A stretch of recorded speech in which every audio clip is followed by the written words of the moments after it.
Friends, நான் உங்கள் GS family. பார்த்தீங்கன்னா இன்றைக்கி கொழுப்பு தன்மை அதிகமாக இருக்கிறவங்களுக்கு, தொப்பை இருக்கிறவங்களுக்கு, வெயிட் லாஸ் பண்ணணுன்றவங்களுக்கு ஒரு டிப்ஸு சொல்ல போகிறேன். இந்த மாதிரி ஒரு கைப்பிடி அளவுக்கு ஸ்டார்டிங்கில் ஒரு கைப்பிடி அளவு எடுத்துக்கோங்க. அந்த மாதிரி பூண்டு உரித்து எடுத்துகிட்டு இந்த டூத் ஸ்டிக்கில் இப்படி குத்திட்டிங்கன்னா இதில் தேன் ஊற்றி நம்ம செய்ய போகிறோம். தேன் உள்ளே நல்லா அப்சர்வ் ஆகிக்கும். அப்படி இல்லைன்னா இந்த மாதிரி 2 பீஸாக கட் பண்ணி போட்டுக்கோங்க. ஸ்டார்டிங்கில் அரை பீஸ் எடுத்துக்கோங்க. இதை எல்லாத்தையும் நல்லா கட் பண்ணிவிட்டு நாம் தேனில் ஊற வைக்க போகிறோம்.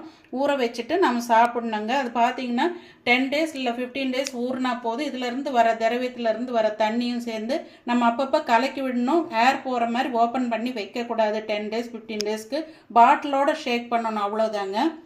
ஓகேங்க, நம்ம எப்படி பண்ணுறதுன்றது பார்க்கலாம். இப்போ பாருங்கள், எல்லாமே கட் பண்ணிட்டேன். நான் ஹோல்ஸ் போடல, கட் பண்ணி வச்சுருக்கிறேன்.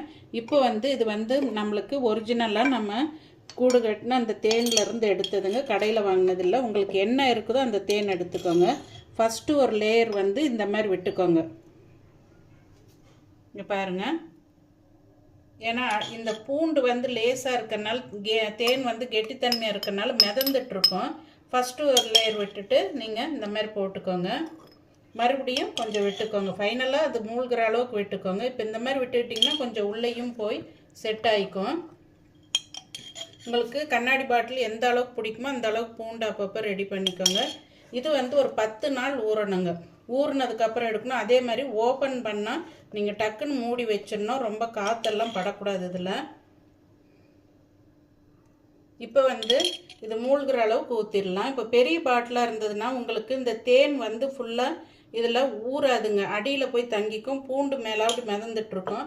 அந்த மாதிரி இருக்கும்போது இந்த மாதிரி பாட்டிலுங்க, பெரிய பாட்டிலாக இருக்கும்போது இந்த மாதிரி பாட்டிலோ கண்ணாடி சம்மந்தப்பட்டதாக நீங்கள் உள்ளே இப்படி அழுத்தி உள்ளே போட்டிங்கன்னா, மூடி அந்த மாதிரி வெயிட்டான கண்ணாடி பீங்கான் அந்த மாதிரி போட்டிங்கன்னா உள்ளே போய் நல்லா அமுங்கி அதை அழுத்தம் கொடுக்குங்க. இப்படி நீங்கள் அந்த மேலே போட்டு வைக்கும்போது உள்ள அழுத்தம் கொடுக்கும். இது நல்லா ஊறி இதில் இருக்கிற அந்த அமிலம் வெளியே வருங்க. அந்த திரவம் மட்டும் வெளியே வரும் தேனில் ஊற ஊற. இது பார்த்தீங்கன்னா ஊறினதுக்கப்புறம் நீங்கள் 1 பீஸ் 2 பீஸ் அந்த மாதிரி காலையில் வெறும் வயிற்றில் எடுத்துக்கோங்க. கண்டிப்பாக இது நல்ல ஒரு ரிசல்ட்டை கொடுங்க. வெயிட் லாஸ் பண்ணும்.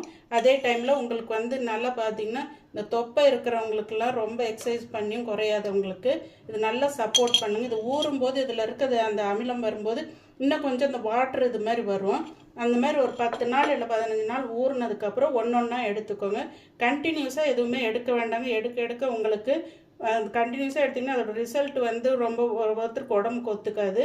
பார்த்துட்டு யூஸ் பண்ணிக்கோங்க. இது நல்ல ஒரு டிப்ஸாக இருக்குங்க. இது ஃபாலோ பண்ணி ட்ரை பண்ணி செய்யுங்க. ஓகே ஃப்ரெண்ட்ஸ், பாய். அடுத்த டிப்ஸில் பார்க்குறேன். பாய்.